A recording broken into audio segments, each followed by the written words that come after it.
हाँ जी, क्या आप लोगों ने मेरी नई ई बुक खरीदी है? How to grab international export customers of textiles and garments. उसमें यान भी है, फैब्रिक भी है।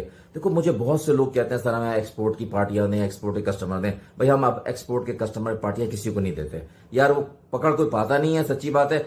अगर मैं किसी को पार्टी दे भी देता हूँ ना एक्सपोर्ट की, तो वो पकड़ नहीं पाता, काम नहीं कर पाता। उसके लिए हमने एक ई बुक बनाई है, उसमें बहुत सारी वीडियोस हैं। उसमें हम बताया है कि कैसे एक्सपोर्ट की पार्टियों को पकड़ना है, उनसे काम करना, अपना माल बेचना है। मैंने 3 बुक्स बनाई हैं। कौन सी? Garment costing and manufacturing, home textiles जिसमें फैब्रिक एंड बेडिंग है, और टावल कॉस्टिंग एंड मैन्युफैक्चरिंग। क्या जबरदस्त ई बुक्स हैं, देखो तो सही। इसमें उसके अंदर वीडियोस हैं, रिटन ट्यूटोरियल्स हैं, पिक्चर्स हैं, कॉस्ट शीट्स हैं। इसको खरीदो, ये तुम लोगों को बहुत फायदा होगा। ओके गाइज, आपने क्या करना है, आप मेरी मार्केटिंग टीम से कनेक्ट करोगे, टेक्सटाइल यूट्यूब चैनल वालों से। वो आपको उसकी पेमेंट टर्म्स दे देंगे, आप पैसे भेजोगे और 72 घंटे के अंदर आपको ई बुक्स मिल जाएंगी। हाँ जी, सब खुश हैं, खैरियत से हैं, ठीक ठाक है। ओके जी, आज की वीडियो हमारी किस बारे में? आज की वीडियो हमारी इस बारे में कि how to open your own buying house. Textile का, गारमेंट्स का, इवन लेदर का कैसे बनाया जाए। ये बात है सन 2010 की। तो मैं एक कंपनी में काम करता था, और होता क्या था उस कंपनी के अंदर कि मेरी जो भी सैलरी होती थी, फॉर एग्जांपल एक मिसाल दे रहा हूँ आपको, समझो 30,000 या 40,000 रुपये सैलरी होती थी। उस जमाने में टेक्सटाइल के कमीशन एजेंट्स जो अपने घर से बैठ के काम करते थे, उनका बाइंग हाउस अपने घर के अंदर बना होता था।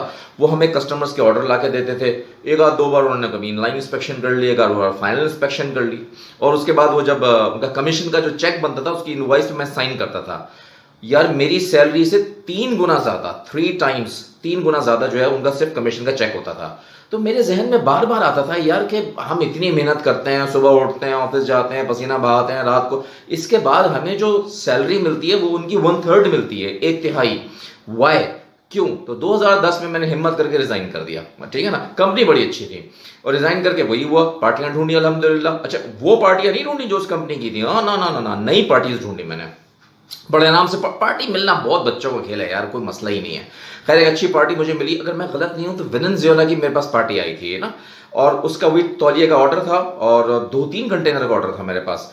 मजे की बात बताऊं, उसी कंपनी में गया जिस कंपनी में नौकरी करता था, और उसी कंपनी को ऑर्डर भी दिया। ठीक है, और जब मुझे कमीशन का चेक मिला, it was double my salary. जो पहला चेक मुझे कमीशन का मिला वो मेरी सैलरी से डबल था। 5 साल तक मैंने तकरीबन बाइंग हाउस चलाया। उसके बाद मैं वर्कशॉप्स पे आ गया टेक्सटाइल्स की। वो ज्यादा मुझे, क्योंकि देखो फिर भी बाइंग हाउस में मेहनत करनी पड़ती है, लेकिन वर्कशॉप्स में तो इतनी ज्यादा मेहनत नहीं होती। फिर मैं कंसल्टेंसीज पे आ गया। अब मैं अल्हम्दुलिल्लाह टेक्सटाइल कंसल्टेंट हूं। तो मैं ये सोच रहा था कि यार ये जो बाइंग हाउस है, ये तो बच्चों का खेल है टेक्सटाइल का बनाना, इसमें कौन सा मुश्किल काम है। अब आपका एक सवाल होगा, सवाल क्या होगा, अब अभी से बता रहा हूं आपका ये सवाल होगा कि पार्टीज कहां से मिलेंगी। यही सवाल है ना, यही सवाल है ना, और तो कोई सवाल नहीं। क्योंकि उसकी मैं पहले तो वजह बता दूं आपको। भाई, आपका अपना घर है, घर के अंदर एक कमरा है, वहां पे कंप्यूटर है, लैपटॉप है, लेके बैठ जाओ। कौन सी बड़ी साइंस है, इंटरनेट कनेक्शन चाहिए, और तो कुछ नहीं चाहिए ना आपको। आप you don't need anything else, बस आपको ये चीज चाहिए। सिर्फ मसला पार्टियों का है, बच्चों का खेल है। पार्टियां पार्टियां भरी पड़ी हैं यार, पार्टीज में क्या मुश्किल है। मैं आपको आज अजीब सी बात बता रहा हूं, आप पहले तो अपने कॉन्सेप्ट को क्लियर करो। इतनी टेक्सटाइल मिल पाकिस्तान में नहीं है जितनी पार्टीज दुनिया में बैठी हुई हैं। ये तो बात समझ आती है, नहीं समझ आती है? सही कह रहा हूं, नहीं कह रहा हूं? तो पार्टीज का क्या मसला है? लिंक्डइन के थ्रू आप लो। मैं तो लिंक्डइन के थ्रू बहुत उठाता हूं पार्टीज, बहुत बहुत भर भर के पार्टीज उठाता हूं। प्लस जो मेरे ऐसे पुराने कस्टमर्स हैं जिनसे मेरे आज भी अच्छे ताल्लुकात हैं, और मैं उनसे बहुत ज्यादा काम करता हूं। लेकिन एक चीज याद रखना, ईमानदारी होनी चाहिए। किसी कंपनी का काम तोड़ के अपने पास लेके नहीं आना, ना ना ना, अपना नया काम डेवलप कराना। जैसे मिसाल दे रहा हूं, मैं एक कंपनी में था, वहां डॉबी टावल का काम चलता था एक कस्टमर का। मैंने दूसरी जगह वो काम करवाया, लेकिन डॉबी टावल का नहीं करवाया, जगार्ड टावल का करवाया उसी कस्टमर से। और उस जो पुरानी वाली कंपनी थी उसका जगार्ड नहीं थी उस जमाने में, तो मैंने कोई बेईमानी थोड़ी की, ईमानदारी से कराया। तो ऐसे बहुत चीजें हैं यार, भरे पड़े हैं। तो guys, you need to open your textile buying house, garment buying house, this is the time. कहा नौकरी के पीछे भाग भाग के तंग आ जाते हो। अबे, जिंदगी में 10-12 कस्टमर से तो काम किए होंगे।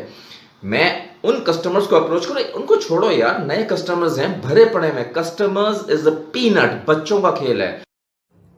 हाँ जी, क्या आप लोगों ने मेरी नई ई बुक खरीदी है? How to grab international export customers of textiles and garments. उसमें यान भी है, फैब्रिक भी है। देखो, मुझे बहुत से लोग कहते हैं सर हमें एक्सपोर्ट की पार्टियां दें, एक्सपोर्ट के कस्टमर दें। भाई, हम अब एक्सपोर्ट के कस्टमर पार्टियां किसी को नहीं देते यार। वो पकड़ कोई पाता नहीं है, सच्ची बात है।